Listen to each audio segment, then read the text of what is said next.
गुरु प्यारी साध संगत जी, सभी को प्यार भरी राधा स्वामी जी। साध संगत जी, आपका हमारे YouTube चैनल सतगुरु ज्ञान में स्वागत है। साध संगत जी, हर बार बाबा जी के सवाल जवाब में यही पूछा जाता है कि बाबा जी मुझसे भजन सिमरन नहीं होता, तो बाबा जी अक्सर यही जवाब देते हैं, भाई मन लगे ना लगे, ड्यूटी समझकर बैठो, फर्ज समझकर बैठो, पर बैठो तो सही। बाबा जी बार बार फरमाया करते हैं कि भजन सिमरन करो, भाई भजन सिमरन करो। बाबा जी ऐसा क्यों कहते हैं? इसमें बाबा जी का कोई फायदा नहीं है, वह तो बार बार ऐसा हमारे ही भले के लिए कहते हैं, क्योंकि भजन करने से हमारा ही जीवन सफल होगा। जब हमारी मृत्यु का समय नज़दीक आता है, तब हमें एहसास होता है कि काश अगर मैंने बाबा जी का कहना माना होता, भजन सिमरन किया होता, तो आज मेरे साथ यह सब नहीं होता। क्योंकि अंत समय में जो तकलीफ एक व्यक्ति को होती है, वह सहन नहीं हो पाती। जैसे जैसे मृत्यु नज़दीक आती जाती है, वैसे वैसे आत्मा का शरीर से सिमटना शुरू हो जाता है। उस समय जो तकलीफ होती है, वह सहन नहीं हो पाती और इंसान चीखता है, चिल्लाता है। उसे इतना दर्द होता है कि जैसे हजारों बिच्छू एक साथ काट रहे हों। और यह केवल उनके साथ होता है जिन्होंने जीते जी भजन सिमरन नहीं किया होता, जीते जी मरकर नहीं देखा होता। क्योंकि जिन्होंने जीते जी मरकर देख लिया होता है, उन्हें ऐसी पीड़ा से नहीं गुजरना पड़ता।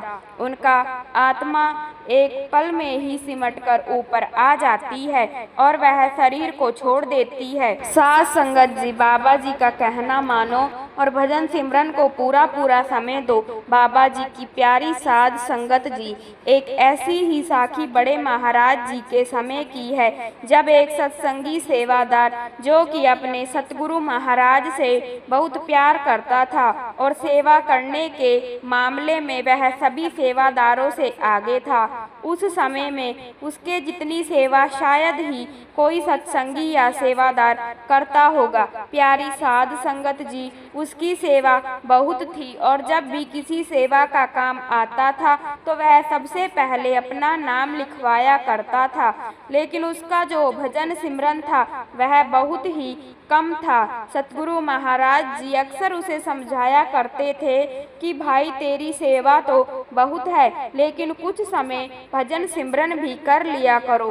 तो वह ऐसे ही सतगुरु महाराज जी को कह देता है कि सतगुरु जी, भजन सिमरन तो मेरे बस की बात नहीं है। महाराज जी, अब आप ही अपनी कृपा करके मुझसे भजन सिमरन करवा लीजिए। साध संगत जी, ऐसे ही कई साल बीत गए और अंत में एक दिन उसकी मृत्यु का समय नज़दीक आने लगा। सतगुरु महाराज जी उसे समझाते थे कि भाई, अब तेरा अंतिम समय नज़दीक आ रहा है, अब तू भजन सिमरन कर ले, मालिक की याद में बैठ जाया कर। सतगुरु महाराज जी को तो यह बात पहले ही पता चल गई थी कि अब उसका अंतिम समय नज़दीक है। सतगुरु महाराज जी अक्सर उसे समझाने आते थे, लेकिन उसका शौक तो बस सेवा करना ही था। बाबा जी कहते हैं, सेवा से मन पवित्र होता है और सिमरन से आत्मा। उस भाई ने खूब सेवा की और जिस दिन उसकी मृत्यु हुई, उस दिन एक सेवादार भागकर सतगुरु महाराज जी के पास आया और फरियाद की है, सच्चे पातशाह, आपका प्यारा सेवक तकलीफ में है। तो सतगुरु महाराज जी ने कहा, जाओ और उसे कहो कि नाम सिमरन का जाप करे। वह सेवादार फिर भागकर उसके पास आया और सतगुरु जी का संदेश सुनाया। लेकिन उस सेवादार ने कहा, तुम फिर जाओ और सतगुरु जी को यहाँ मेरे पास लेकर आओ। अब मुझसे यह तकलीफ सहन नहीं होती, मुझे बहुत पीड़ा हो रही है। वह सेवादार फिर से भागकर सतगुरु महाराज के पास पास गया। सतगुरु महाराज ध्यान में बैठे हुए थे। सेवादार ने सतगुरु महाराज से कहा, सतगुरु जी, वह बहुत तकलीफ में है और आपको बार बार पुकार रहा है। तब सतगुरु महाराज ने कहा, अब मैं क्या करूं? क्या मैं उसे काल के मुंह में जाने दूं? महाराज जी ने कहा, जब मैंने उसे कहा था कि भाई भजन सिमरन भी कर लिया कर, क्योंकि जब मृत्यु के समय आत्मा पैरों से सिमटकर दोनों आंखों के बीच आती है, तब जिन्होंने नाम की कमाई नहीं की होती, भजन बंदगी नहीं की होती, उनको बहुत तकलीफ होती है। वह तकलीफ किसी से भी सहन करना मुश्किल होता है, इसलिए व्यक्ति मृत्यु के समय इतना तड़पता है। लेकिन जिन लोगों ने जीते जी मरकर देख लिया होता है, जिन्होंने जीते जी उस कुल मालिक की याद में बैठकर भजन सिमरन कर लिया होता है, उन लोगों के साथ ऐसा कभी नहीं होता। उनकी आत्मा बहुत ही कम समय में सिमटकर ऊपर चली जाती है और उन्हें कोई भी तकलीफ नहीं उठानी पड़ती, क्योंकि उन लोगों में इस चीज का अभ्यास जीते जी कर लिया होता है, इसलिए उन्हें कोई तकलीफ नहीं होती और वह आराम से शरीर छोड़ जाते हैं। इसलिए तो महाराज जी कहते हैं कि भजन बंदगी कर लो ताकि आगे जाकर कोई तकलीफ ना उठानी पड़े। बाकी जो हमारी जिम्मेवारी बाबा जी ने ले ली है, वह तो उन्होंने ही पूरी करनी है। सतगुरु जी ने अपने शिष्य को सचखंड तक लेकर जाने की जिम्मेवारी ली हुई है, वह तो कुल मालिक पूरा करते हैं। लेकिन फिर भी आपको कोई तकलीफ ना हो, इसलिए सतगुरु जी बार बार भजन सिमरन करने के लिए कहते हैं, नाम की कमाई करने के लिए कहते हैं। तो जब सतगुरु महाराज उस सेवादार के पास गया, सतगुरु जी ने उसके सर पर हाथ रखा तो उसी पल उसके प्राण छूट गए। गुरु प्यारी साध संगत जी, ऐसे सतगुरु महाराज अपने भक्तों और प्यारों की संभाल करते हैं। बेशक उस सेवादार ने भजन सिमरन नहीं किया था, लेकिन उसने गुरु घर की सेवा बहुत की थी। जैसा कि सतगुरु जी कहते हैं कि जो संगत प्रेम और प्यार से गुरु घर का एक पत्ता भी उठाकर डस्टबिन में गिरा देती है, मैं उसको भी सचखंड लेकर जाऊंगा।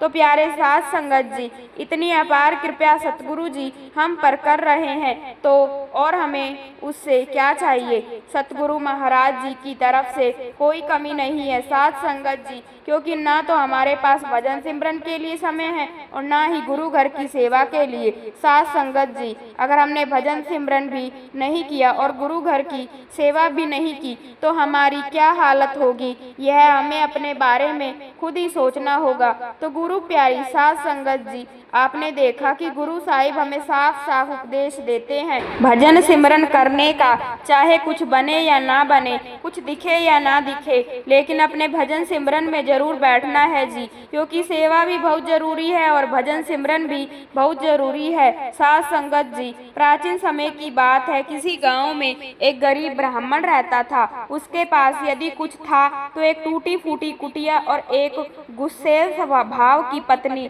उसकी पत्नी उसे बहुत परेशान करती थी। वह बेचारा पत्नी से तंग आ चुका था, इस कारण उसे अपने घर से कुछ लगाव भी नहीं रहा।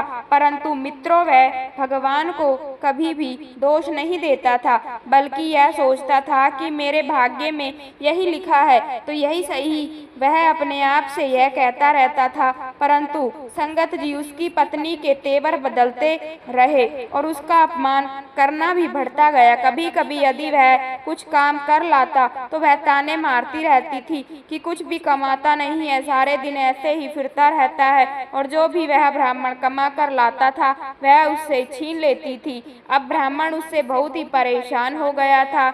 जब यह सब उसकी बर्दाश्त से बाहर हो गया तो उसने घर छोड़कर कहीं और जाने का निश्चय कर लिया। ब्राह्मण सोचने लगा कि अब इस घर में रहना ठीक नहीं है, इसलिए अगली सुबह उसने अपनी पत्नी से कहा, मैंने सुना है कि हमारे गांव के बाहर एक राजा गरीब लोगों की बहुत मदद करते हैं, बहुत धन देता है, तो मैं भी वहीं जा रहा हूँ। मैं जाकर देखता हूँ कि मेरी किस्मत कैसी है। अगर मेरी किस्मत अच्छी होगी तो मुझे भी बहुत सारा धन और पैसा मिलेगा। उसकी पत्नी ने यह सब सुनकर कहा, मुझे कुछ भी फर्क नहीं पड़ता, तुम कहीं पर भी जाओ, मुझे तुमसे कोई भी लेना देना नहीं है। अब वह ब्राह्मण अपने घर से निकल गया और लगातार चलता रहा जब तक कि वह एक जंगल के पास नहीं पहुंच गया। अब वह जंगल में पहुंच गया और उसे एक तालाब दिखाई दिया। वह वहीं रुक गया और अपना सामान जो भी चीज थी उसे वहीं रख दिया ताकि कुछ खाकर आराम कर सके। जब वह सो रहा था तब सरोवर से एक छोटा सा सांप बाहर आया और उस ब्राह्मण के झोले में घुस गया जिसमें ब्राह्मण ने खाने पीने का सामान रखा था। अब जब वह सांप झोले में गया तो कुछ आवाज हुई और ब्राह्मण जाग गया। वह झोला खोलकर देखने लगा और जब उसने झोला में देखा तो उसने झोले का मुंह बंद कर दिया और जोर से बांध दिया। तभी उसे ख्याल आया कि क्यों न वह इस बार अपनी पत्नी को यह झोला उपहार में दे दे। वह इस बंद झोले को खोलेगी जरूर और जब वह यह खोलेगी तो सांप बाहर निकलकर उसे खा जाएगा और मेरा इस लड़ाई करने वाली पत्नी से पीछा छूट जाएगा और फिर मैं हमेशा खुश रहूंगा। अब इस सोच से ही वह ब्राह्मण घर की तरफ लौट पड़ा। घर पहुंचकर उसने अपनी पत्नी से कहा, प्रिय, मैं तुमसे दूर नहीं रह सकता। देखो मैं लौट आया हूँ और तुम्हारे लिए एक उपहार लाया हूँ, खुद ही खोल कर देख लो। पत्नी ने भरी झोले को देखा और उसके ऊपर लगी गांठ खोलने लगी। ब्राह्मण कहने लगा, अरे नहीं, यहाँ नहीं, ऊपर कमरे में जाकर देख लो। अब दोनों पति पत्नी एक कमरे में चले जाते हैं। जैसे ही पत्नी झोला खोलने लगती है ब्राह्मण बहाना बनाकर बाहर आ जाता है। मुझे कुछ काम है, तुम ही देखो, मैं थोड़ी देर में वापस आता हूँ। वह बाहर जाकर बहुत खुश होता है और मन ही मन सोचता है, अब तो इस मनहूस से छुटकारा मिल जाएगा। कमरे में जैसे ही ब्राह्मण की पत्नी ने झोला खोला उसमें से एक बहुत बड़ा सांप बाहर निकला। उसने झोले को नीचे पटक दिया और जोर जोर से चिल्लाने लगी, सांप बचाओ बचाओ। वह कमरे से बाहर आने लगी मगर दरवाजा बंद था। उसने जोर से चिल्लाते हुए कहा, अरे दरवाजा खोलिए। अब वह ब्राह्मण को आवाज लगाती है और कहती है, अजी आप कहाँ चले गए? मुझे यह सांप डस लेगा, मुझे यहाँ से बाहर निकालो। दरवाजा भी बंद है लेकिन ब्राह्मण उसकी बिल्कुल भी मदद नहीं करता और दरवाजा भी नहीं खोलता। अचानक वह सांप एक छोटे से बच्चे में बदल जाता है और धीरे धीरे वह एक सुंदर बालक बन जाता है। ब्राह्मणी ये देखकर हक्की बक्की रह जाती है और उसे विश्वास ही नहीं होता कि आखिर यह सब क्या हो रहा है। उसने फिर भी अपने पति को बुलाया मगर वह डर के मारे अंदर नहीं आया। वह सोचता रहा कि अंदर एक सांप है जो उसे डस लेगा। ब्राह्मणी कहने लगी, देखिए तो कितना सुंदर बालक है, आप तो मेरे लिए बहुत अच्छा उपहार लेकर आए हो।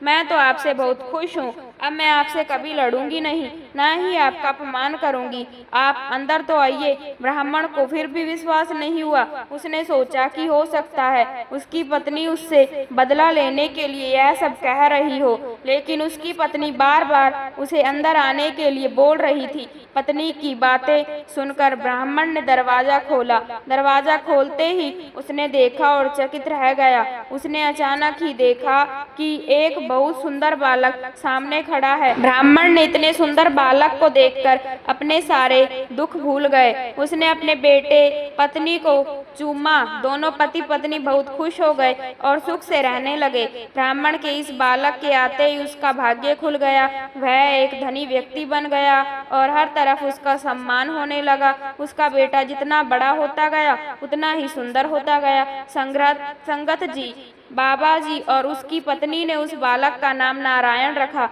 नारायण 4 वर्ष का बालक होते हुए भी बहुत बुद्धिमान था। वह सबकी बहस में हरा देता था। उसे विद्यालय नहीं भेजा गया था, फिर भी वह अन्य बच्चों से ज्यादा होशियार था। वह सभी भाषाएं जानता था और ज्ञान की बातें करता था। यह इसीलिए था क्योंकि वह एक स्वर्गीय बालक था जिसमें असीम शक्तियां और गुण थे। जब नारायण ने एक दिन अपने पिता से पूछा, पिताजी, क्या यहाँ आसपास कोई पवित्र जलाशय नहीं है? पिताजी कहने लगे, क्यों, किस लिए? तब नारायण ने कहा, मैं पवित्र जलाशय में स्नान करना चाहता हूँ। क्यों पिताजी? हृदय से मेरी कई दिनों से इच्छा है। बहुत समय से एक सरोवर में नहाने की इच्छा हो रही है, परंतु स्वच्छ होना चाहिए, नहीं तो मैं अशुद्ध हो जाऊंगा। ब्राह्मण ने कुछ सोचा और फिर कहा, यहाँ आसपास तो ऐसा कोई जलाशय है नहीं बेटे, मगर राजा के बाग में एक बहुत बड़ा सुंदर पोखर है, उस बाग के चारों ओर एक ऊंची दीवार है, इसलिए वहां पहुंचना संभव है। जब नारायण ने कहा, आप मुझे दिखा दीजिए कि वह बाग कहाँ है, ब्राह्मण बालक से कहने लगे, नहीं, कभी नहीं। अगर राजा के सिपाहियों ने हमें देख लिया तो महाराज को देख खबर लग जाएगी और वह हमें जिंदा नहीं छोड़ेंगे, मार देंगे। नारायण ने कहा, आप तो जानते ही हैं कि मेरे पास दिव्य शक्तियां हैं, मैं कोई साधारण व्यक्ति नहीं हूँ, मगर फिर भी हमें ध्यान रखना होगा। आप मुझ पर विश्वास रखिए, आपका कुछ नहीं होगा। जब वह बालक ज्यादा जिद पकड़ने लगा तो ब्राह्मण उसे राजा के बाग की तरफ लेकर चल दिए। दोनों बाग के पास पहुंच गए और नारायण ने देखा कि कितनी ऊंची दीवारें हैं, इन पर चढ़ना तो आसान नहीं है। उसने आसपास देखा कि कोई छेद है क्या, लेकिन उसे कुछ भी नहीं दिखा और ऊपर से जाना भी आसान नहीं था। उसे कुछ समझ में नहीं आ रहा था। तब ब्राह्मण ने कहा, बेटा, मैंने तुझे बोला था ना कि यहाँ पर जाना संभव नहीं है, लेकिन तुमने मेरी एक भी बात नहीं मानी। हम कोशिश करेंगे और ढूंढेंगे कि कोई और तालाब तुम्हारे लिए मिल जाए। तब नारायण ने कहा, नहीं पिताजी, मुझे तो आज इसी तालाब में नहाना है, यह तो बहुत ही पवित्र और सुंदर लग रहा है। तभी नारायण को वहां पर वापस पास में एक छेद दिख जाता है। वह कहता है, पिताजी आप जाइए, मैं अभी आता हूँ। ब्राह्मण वापस अपने घर की तरफ चल दिया। अब नारायण अपना सांप का रूप लेता है और उस छिद्र के अंदर से बाग में चला जाता है। बाग में जाकर वह देखता है कि एक बहुत ही सुंदर पानी का तालाब है। वह बिना कुछ सोचे समझे उस तालाब में नहाने लग जाता है। ऐसे करते करते उसे कई दिन बीत जाते हैं और यह रोज नहाने आता है। एक दिन वहीं पास में एक पेड़ के नीचे राजकुमारी अपनी सहेलियों के साथ बैठकर बातें कर रही थी। तभी उसे कुछ आवाज़ सुनाई दी तो उसने अपनी दासियां गई तो उन्हें कुछ भी दिखाई नहीं दिया। तब वह वापस आकर राजकुमारी से कहती है, राजकुमारी जी, वहाँ पर तो कोई भी नहीं है। तब राजकुमारी ने कहा, मुझे तो कुछ अजीब सी आवाज़ सुनाई दी थी और एक अजीब सी खुशबू भी थी। रोज ही ऐसे होने लगा। राजकुमारी की दासियों को कुछ नहीं दिखता। राजकुमारी परेशान हो गई थी। एक दिन उसने कहा, आज हम छिपकर देखेंगे कि आखिर हो क्या रहा है।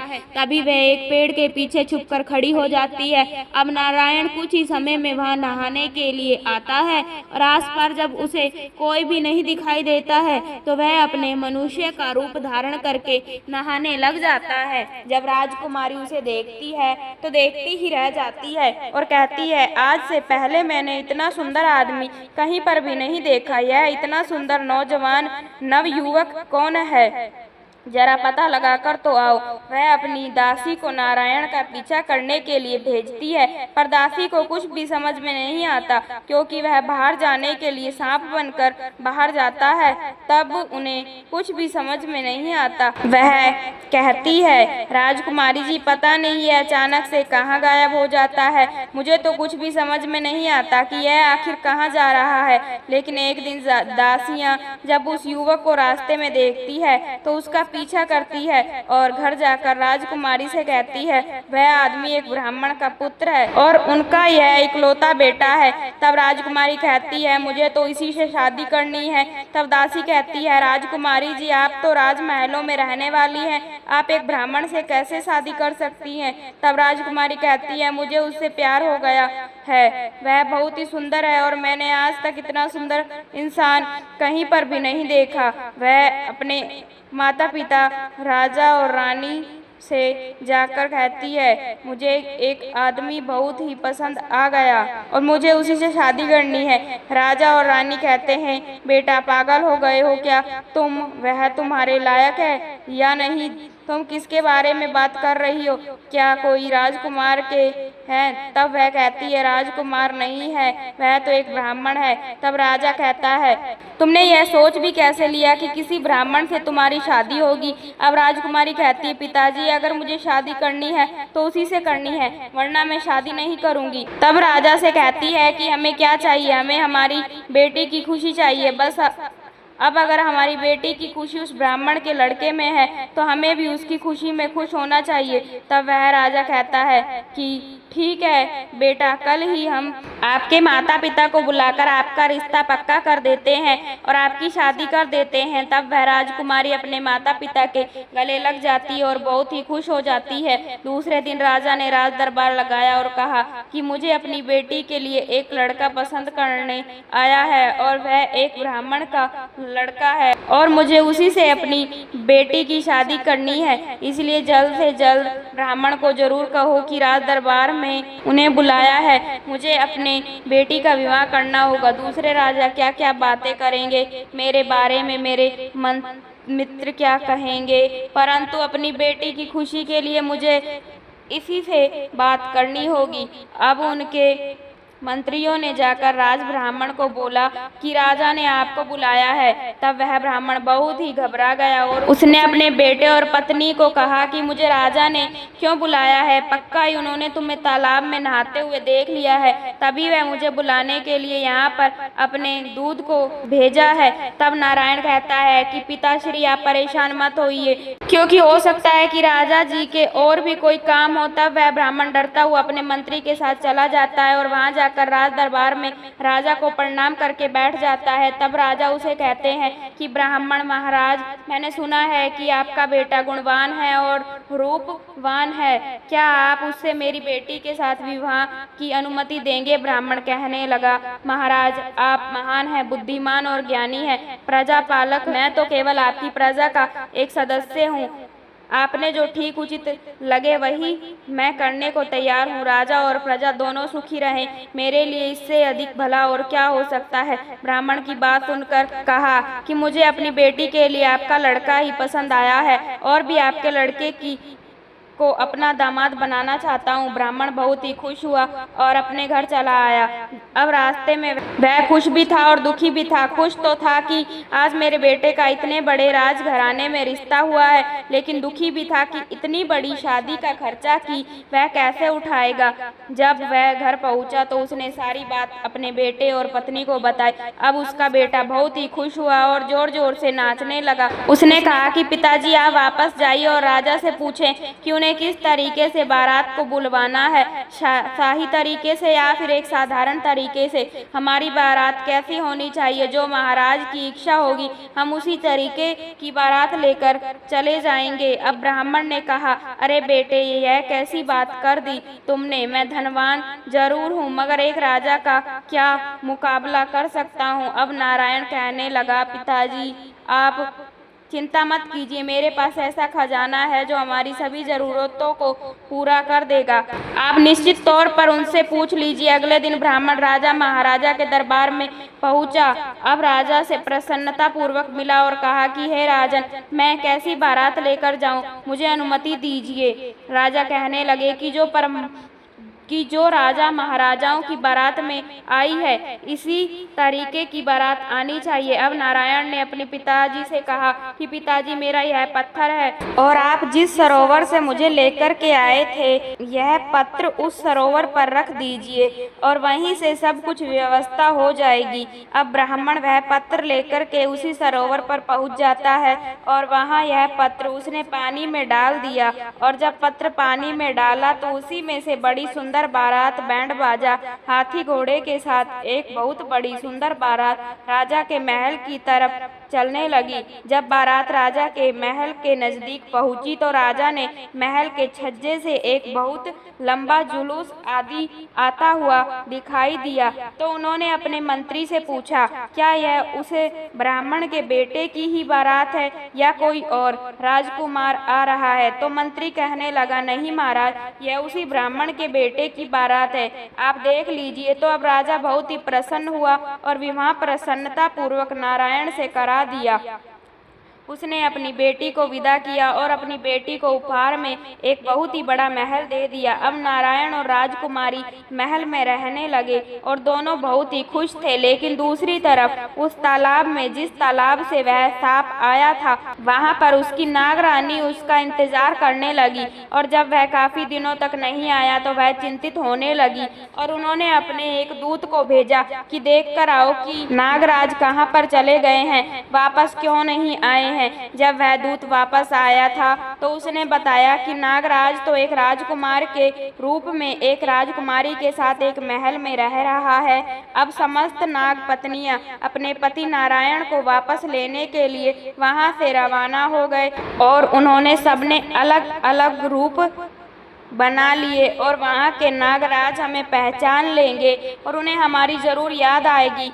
अब उनमें से एक नागिन ने स्त्री का रूप लिया और राजकुमारी की महल में चली गई। वहाँ पर नागराज नहीं था। तब उसने राजकुमारी से कहा कि राजकुमारी जी, आपका पति नहीं है, वह तो हमारा पति है और हम उनसे बहुत ही प्यार करते हैं, हम उनके बिना नहीं जी सकते। आप तो राजकुमारी है, आपको तो कोई भी राजकुमार मिल जाएगा, लेकिन हमें तो सिर्फ नागराज ही मिले हैं पति के रूप में। आप हमें हमारा पति वापस लौटा दीजिए। राजकुमारी ने उसकी बातों पर विश्वास नहीं किया और कहा कि तुम हो कौन। उसने राजकुमारी को पूरी सच्चाई बताई और उसने कहा कि अगर आपको विश्वास नहीं है तो आप नारायण को पानी के तालाब के अंदर भेजिए और जब वह पानी के ऊपर रह जाए तो वह आपके पति है, अगर पानी में डूब जाए तो वह हमारे पति हैं। आप उनकी यह परीक्षा जरूर लीजिए, अगर आपको मेरे ऊपर थोड़ा भी भरोसा हो तो। लेकिन राजकुमारी तो नारायण के प्यार में पागल थी, उसे तो कुछ भी नहीं समझ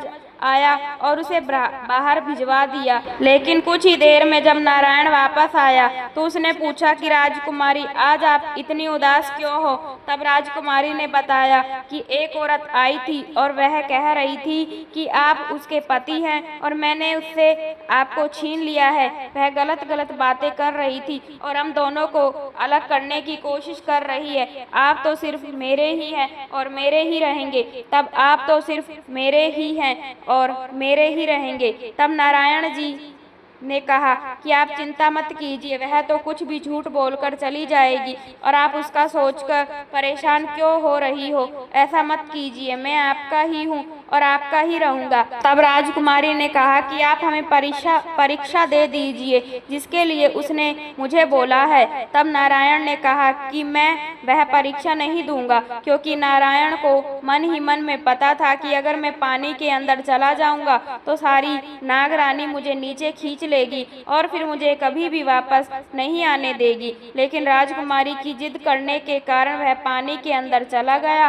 और फिर वही हुआ जो नागरानी ने सोचा था, वह नारायण ऊपर नहीं आया। अब राजकुमारी ने जब यह देखा कि वह अंदर चला गया है तो उसे विश्वास हो गया था कि यह मेरा पति नहीं है। वह जोर जोर से रोने लगी और बहुत ही दुखी हो गई और उसने अपना महल छोड़कर कहीं दूर जंगलों में चली गई। लेकिन तभी उसे एक बूढ़ा भिखारी मिला।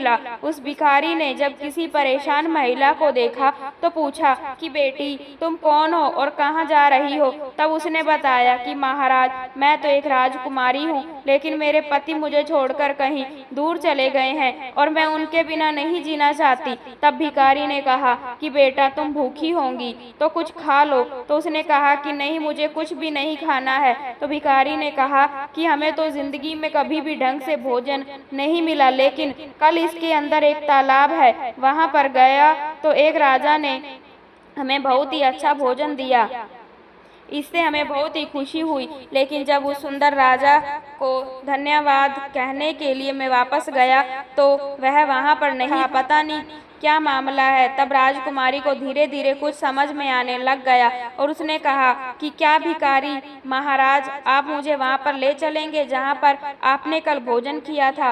तब भिखारी ने कहा कि हाँ बेटी, क्यों नहीं, मैं तुम्हें जरूर वहाँ पर ले चलूँगा। अब उस तालाब के पास में जाकर भिखारी कहने लगा कि मुझे बहुत ही जोर से भूख लगी है, कोई खाने को कुछ देगा क्या। तभी पीछे से नारायण आता है और उसके हाथ में ही भोजन से भरी हुई थाली रहती है और वह उसे भिखारी को दे देता है। जब वह राजकुमारी उसे देखती है तो कहती है कि आप तो मेरे पति हैं और मुझे छोड़कर कहाँ चले गए, मुझे आपके बिना नहीं रहना। तभी वह नारायण कहता है कि राजकुमारी, अब ऐसा संभव नहीं है। मैंने तो आपको पहले भी बोला था कि आप मेरी परीक्षा मत लीजिए, लेकिन आपने मेरी नहीं मानी। तब राजकुमारी ने कहा कि अगर मैं नहीं मानती तो इसमें मेरी क्या गलती है, आप मुझे अपने साथ ले लीजिए, मैं आपके साथ में तालाब में रह लूंगी। मैं तुम्हारे बिना नहीं रह सकती। अगर तुम नहीं आ सकते तो मुझे ही तुम्हारे साथ उस तालाब में ले चलो। राजकुमारी को नारायण ने मनाने की बहुत कोशिश की, परंतु राजकुमारी मानने को तैयार नहीं हुई। उसके बाद नागराज उसे अपने साथ तालाब में ले जाने के लिए मान जाते हैं, मगर उसे कैसे ले जाएंगे यह उसके समझ में नहीं आ रहा था। इसलिए उसने राजकुमारी को भी कंकड़ के रूप में परिवर्तित कर लिया और अपनी जेब में रख लिया। अब जब नारायण पानी के अंदर गया तो नागरानी ने उसका स्वागत किया, लेकिन सभी रानियां उदास हो गई। तब नागराज ने पूछा कि रानी क्या हो गया, आप उदास क्यों हैं? तब नागरानी ने कहा कि हमें एक मनुष्य की सुगंध आ रही है, वह कहाँ से आ रही है? तब नागराज कहता है कि अगर तुम मनुष्यों को नुकसान नहीं पहुँचाओगी तो मैं तुम्हें सच्चाई बता दूंगा। मेरे हाथ में जो यह है यह वही मनुष्य है, लेकिन पहले तुम वादा करो कि तुम इसे कुछ भी नुकसान नहीं पहुंचाओगे। तब नागरानी ने कहा कि हाँ, हम वादा करते हैं कि हम इसे कुछ भी तकलीफ नहीं देंगे। तब वह कंकड़ एक सुंदर राजकुमारी में परिवर्तित हो जाता है। अब वह नागरानी उस राजकुमारी को देखकर जलने लग जाती है और उससे बहुत सारा काम करवाती है और उससे बहुत ही परिश्रम करवाती है और उसे बहुत ही परेशान करती है, लेकिन नागराज उसे बहुत ही प्यार करता है और उसका बहुत ही ध्यान रखता है। अब उन नागरानी के बहुत सारे बच्चे भी थे। राजकुमारी को एक यह भी काम दिया गया कि वह उन बच्चों को दूध पिलाएगी, और जब वह रोज बच्चों को दूध पिलाती थी तो एक दिन दूध गर्म हो रहा था और बच्चों को ध्यान नहीं था, तो उन्होंने आकर वह गर्म दूध पी लिया, जिससे वह वहीं पर मर गए। जब नागरानियों ने देखा कि उनके बच्चे मर गए हैं तो वह बहुत ही नाराज और दुखी हो गई और उन्होंने सबने उस राजकुमारी को डस लिया और उसे मार दिया। जब नागराज वापस आया तो उसने राजकुमारी और अपने बच्चों को मरे हुए देखा, तो उसने सोचा कि कुछ अनहोनी हुई होगी, तो उसने नागरानी से पूछा कि क्या हुआ। तब नागरानी ने कहा कि गर्म दूध पीने की वजह से सभी मर गए हैं। तब नागराज बहुत ही दुखी हुआ और बहुत ही परेशान हुआ। तब उसने राजकुमारी को बाहर लाकर एक तालाब के पास में कुटिया बनाकर उसके अंदर रख दिया और वापस अंदर आ गया। वह रोज बाहर जाता और उसको देखता तो उसे अपनी राजकुमारी की याद आती थी। वह हर रोज पानी से बाहर आता और अपनी प्रिय पत्नी को देख करके वापस तालाब में लौट जाता।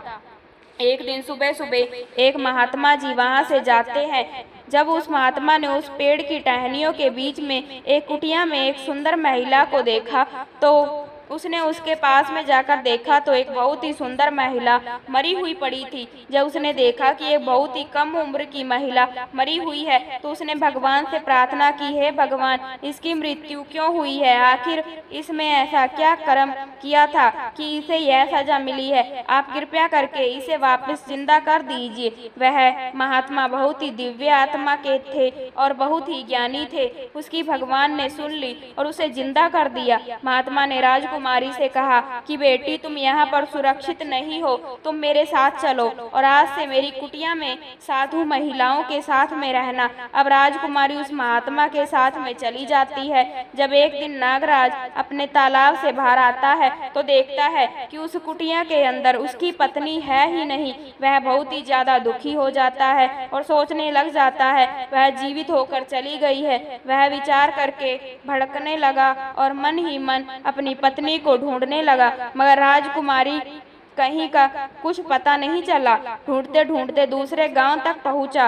वहां पर जब उसने राजकुमारी के बारे में पूछा तो किसी ने बताया कि हाँ, एक संत महात्मा है जो एक महिला को कहीं से लेकर आए थे और उस महात्मा के घर का पता चल गया। उस महात्मा के आश्रम में पहुंच गया जो कि राजकुमारी को जीवित करके लाया था। तभी उसने देखा कि पास के कमरे में राजकुमारी आराम कर रही है। अब नारायण नागराज ने अपना रूप बदला और सांप के रूप में कुंडली मारकर राजकुमारी के बगल में बैठ गया। जब उसे महात्मा का बेटा आया तो उसने देखा कि यहाँ पर राजकुमारी के पास में एक सांप बैठा है, तो उसने अपनी तलवार उठाकर मारने की कोशिश की। इतने में राजकुमारी उठ गई और उसने कहा कि आप यह क्या कर रहे हैं, यह तो मेरे पति हैं। तो महात्मा के बेटे ने कहा कि यह तो सांप है। तभी वह सांप अपने मनुष्य के रूप में आ जाता है और राजकुमारी से कहता है कि तुम्हें क्या हो गया था। तब राजकुमारी उसे पूरी सच्चाई बताती है और बताती है कि नागरानी ने उसकी जान ले ली। उन दोनों की बातें पास में बैठे हुए संत महात्मा सुन रहे थे, तो उन्होंने उन्हें कहा कि आप दोनों कहीं दूर जाकर रह लो और वहां पर उसे खुशी से अपना जीवन व्यतीत करो। मैं नागरानी को आपके पास में कभी भी नहीं आने दूंगा। तब वह संत महात्मा उन दोनों को बताते हैं कि पिछले जन्म में आप लोगों ने कुछ गलत कर्म किए थे, जिसके कारण आपको इस जन्म में सजा मिली थी। क्योंकि जो बोएगा वही काटेगा। क्योंकि जो मनुष्य जैसे भी कर्म करते हैं उसे किसी न किसी रूप में भोगने ही पड़ते हैं। अगर आज हम किसी का बुरा करेंगे तो कल हमें भी अपने कर्मों का फल मिलेगा, और अगर हम आज किसी के साथ में अच्छा करेंगे तो कल हमारे साथ भी अच्छा ही होगा। अब नागरानी ने आपके साथ में गलत किया है तो उन्हें भी अपनी करनी का फल मिलेगा। वह उस तालाब से कभी भी बाहर नहीं निकल पाएंगी। अब संत महात्मा का आशीर्वाद लेकर नागराज और राजकुमारी वह दोनों किसी दूसरे देश में चले जाते हैं और वहां पर खुशी खुशी रहते हैं। श्रीमद् भगवत गीता में भगवान कृष्ण के उपदेशों का वर्णन है जो उन्होंने महाभारत युद्ध के दौरान अर्जुन को दिए थे। गीता की बातों को जीवन में अपनाने से व्यक्ति को खूब तरक्की मिलती है। गीता में श्री कृष्ण ने बताया है कि किस प्रकार मनुष्य खुद ही अपना विनाश कर बैठता है। गीता में श्री कृष्ण कहते हैं कि मनुष्य को कभी भी अहंकार नहीं करना चाहिए। अहंकार मनुष्य से वह सब करवाता है जो उसके लिए सही नहीं है। अंत में यह अहंकार ही उसके विनाश का कारण बनता है। इसलिए जीवन में जितना जल्दी हो सके अपना अहंकार त्याग दे। परिवर्तन ही संसार का नियम है। श्री कृष्ण कहते हैं कि जो हुआ अच्छा हुआ, जो हो रहा है वह अच्छा हो रहा है, जो होगा वह भी अच्छा ही होगा। तुम्हारा क्या गया जो तुम रोते हो, तुम क्या लाए थे जो तुमने खो दिया, तुमने क्या पैदा किया था जो नष्ट हो गया, तुमने जो लिया यहीं से लिया, जो दिया यहीं पर दिया। जो आज तुम्हारा है कल किसी और का था, परसों किसी और का हो जाएगा। गीता के अनुसार मनुष्यों को अपने दिमाग पर पूरा नियंत्रण रखना चाहिए। यदि हम इसे नियंत्रित नहीं करते हैं तो हमारा अपना दिमाग एक दुश्मन की तरह काम करता है। गीता में वासना, क्रोध और लालच नरक के 3 द्वार माने गए हैं। यह तीनों चीजें आत्म विनाश मानी जाती है। श्री कृष्ण कहते हैं ना, यह शरीर तुम्हारा है, ना तुम इस शरीर के हो। यह शरीर अग्नि, जल, वायु, पृथ्वी और आकाश से बना है और अंत में इसी में मिल जाएगा, परंतु आत्मा स्थिर है। फिर तुम क्या हो? भगवान कहते हैं कि हे मनुष्य, तुम अपने आप को भगवान को अर्पित कर दो। यह सबसे उत्तम सहारा है। जो इसके सहारे को जानता है वह भय, चिंता और शोक से हमेशा के लिए मुक्त हो जाता है। मनुष्य में अपने धन, बल, यवन, जाति, कुल, सौंदर्य, कला, द्वितीयता, सद्गुणों और सत्ता का नशा होता है।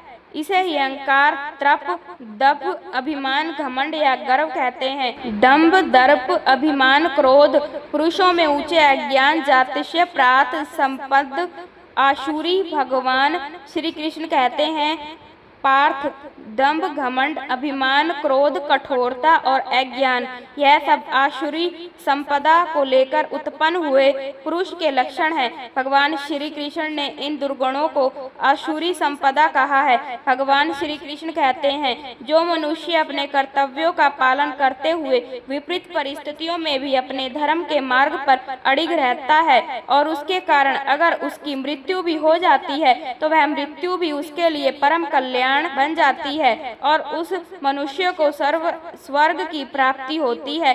अर्जुन, मेरे और तुम्हारे बहुत से जन्म हो चुके हैं, उन सबको तू नहीं जानता किंतु मैं जानता हूँ। मैं अजन्मा हूँ और अविनाशी हूँ। मैं समस्त प्राणियों का ईश्वर होते हुए भी अपनी प्रकृति को अधीन करके अपने योग्य माया से प्रकट होता रहता हूँ।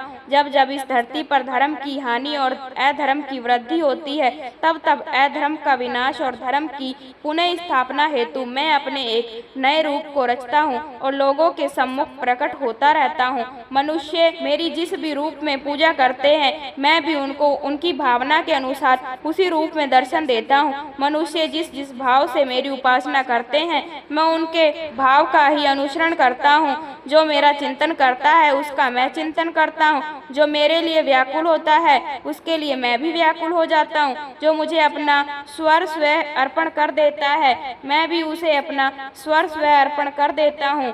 इस मनुष्य लोक में सांसारिक भोग के लिए लोग इंद्र इत्यादि देवताओं की उपासना करते हैं, क्योंकि देवताओं का पूजन करने वालों को उनकी उपासना का फल तुरंत मिल जाता है। लेकिन मैं ऐसा नहीं करता हूँ। मेरे भक्त यदि निष्काम भाव से भी मेरा भजन करते हैं, तो भी मैं उनकी उस कामना को पूर्ण करता हूँ। उसकी पूर्ति से उनका विषयों से वैराग्य होकर मुझ में प्रेम और विश्वास हुआ है। इसलिए सांसारिक मनुष्य को मेरी भक्ति का फल मिलता हुआ नहीं दिखता है, और इसलिए वह मंद बुद्धि मनुष्य कर्मों का फल शीघ्र प्राप्त करने की इच्छा से अन्य कार्य करते हैं। इंसान हमेशा अपने भाग्य को कोसता है, यह जानते हुए भी कि भाग्य से भी ऊंचा उसका कर्म है जो उसके स्वयं के हाथों में है। श्री कृष्ण कहते हैं, जो हुआ अच्छा हुआ, जो हो रहा है वह अच्छा हो रहा है, और जो होगा वह भी अच्छा ही होगा। जो बीत गया उसका तुम पछतावा ना करो और भविष्य की चिंता भी ना करो। अभी तो वर्तमान चल रहा है। जो पुरुष ना किसी से जलता है और ना किसी चीज की आकांक्षा करता है, वैसा कर्म योगी पुरुष सन्यासी के समान है, और वह पुरुष सुख पूर्वक सांसारिक बंधनों से मुक्त हो जाता है। ना तो मैं किसी के भाग्य का निर्माण करता हूँ और ना ही किसी के कर्म फल का निर्माण करता हूँ। मनुष्य अपने द्वारा किए कर्मों का ही परिणाम भोगता है और उसी से उसके भाग्य का निर्माण होता है। मनुष्य स्वयं ही अपना मित्र है और स्वयं ही अपना सबसे बड़ा शत्रु भी है। ज्ञानी मनुष्य कर्म योग या भक्ति योग से एक ही जन्म में इस समुद्र रूपी संसार से निकलकर परमात्मा को प्राप्त कर लेता है, और अज्ञानी मनुष्य काम क्रोध लोभ मोह में फंसकर 84 लाख योनियों में भटकता रहता है। गीता में श्री कृष्ण ने कहा है, जो लोग तुम्हारी बुराई करते हैं करेंगे ही, चाहे तुम अच्छा करो या बुरा, इसलिए शांत रहकर अपना कर्म करते रहो। निंदा से मत घबराओ, निंदा उसी की होती है जो जिंदा है, मरने के बाद तो सिर्फ तारीफ होती है। अर्जुन ने कृष्ण से पूछा, जहर क्या है? भगवान श्री कृष्ण ने कहा, हर वह चीज जो जिंदगी में आवश्यकता से अधिक होती है वही जहर है। फिर चाहे वह ताकत हो, धन हो, भूख हो, लालच हो, अभिमान हो, आलस हो, प्रेम हो या घृणा, जहर ही है। किस्मत को कोई भी नहीं बदल सकता। भाग्य में जो लिखा है वही मिलेगा, कोई चाहे लाख कोशिश कर ले। अब यह तो आपने भी देखा होगा, भगवान श्री कृष्ण को और प्रभु श्री राम को उनके जीवन में भी कितनी विपरीत परिस्थितियां आई थी। वह तो स्वयं भगवान थे, अगर चाहते तो अपनी परेशानियां दूर कर लेते, लेकिन उन्होंने धरती पर जन्म लेकर मनुष्य की तरह ही कष्ट भोगे और उनका सही दिमाग से अच्छे कर्मों से उनको दूर भी किया। श्री कृष्ण सबके तारणहार थे, उनकी सभी आराधना करते थे, परंतु वह स्वयं अपना भाग्य ना बदल सके। यदि श्री राम का जीवन कष्टों से भरा ना होता तो वह हमें क्या सिखाते? भगवान राम हमें बताते हैं कि जब इस पूरी दुनिया को बनाने वाले भगवान इतने कष्ट सहन कर सकते हैं, तो हम इंसान क्यों नहीं? अगर भगवान चाहते तो अपना जीवन बदल सकते थे। उनके जीवन में जो कष्ट आए उन्हें आने से पहले ही दूर कर सकते थे, पर उन्होंने ऐसा नहीं किया और उन्होंने धैर्य और सूझबूझ के साथ उनको दूर किया। उन्होंने हमें धैर्य, गरिमा, मान, सहिष्णुता, प्रेम, सत्य के लिए लड़ना और बहुत कुछ सिखाया है। जो व्यक्ति सत्य के मार्ग पर चलता है और उसके जीवन में परेशानियां नहीं आती है। श्री राम ने भगवान होकर भी दशरथ के सामने वनवास को चुना, क्योंकि वह यह बताना चाहते थे कि माता पिता को भगवान की तरह मानना चाहिए। इसलिए माता पिता की रक्षा के लिए वह वनवास चले गए। हम इंसानों का जीवन तो पूरी तरह से कठिनाइयों से भरा हुआ है। हमेशा कोई न कोई समस्या आती रहती है, कभी कोई बीमारी तो कभी कोई बीमारी लगी ही रहती है। अगर कभी व्यक्ति को ठीक तरह से इलाज नहीं मिल पाया तो फिर उसकी मृत्यु हो जाती है। यह सब अकाल मृत्यु ही तो होती है। किसी का एक्सीडेंट हो जाना, किसी का जहर खा लेना, किसी का छत से नीचे गिर जाना आदि, यह सब अकाल मृत्यु ही होती है। अक्सर हम देखते हैं कि लोगों की आत्माएं भटकती रहती है। ये आत्माएं ज्यादातर कम उम्र के व्यक्तियों की होती है।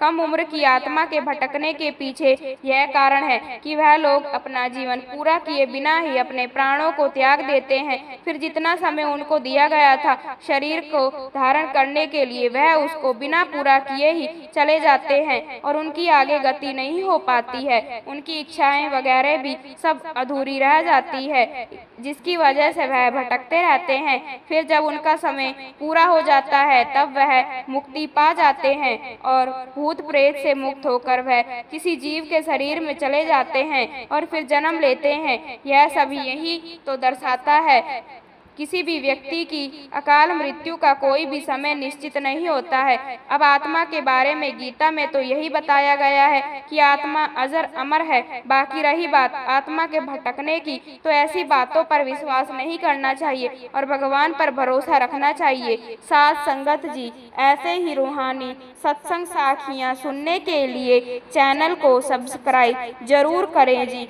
और कमेंट में राधा स्वामी भी जरूर लिखें जी। राधा स्वामी जी।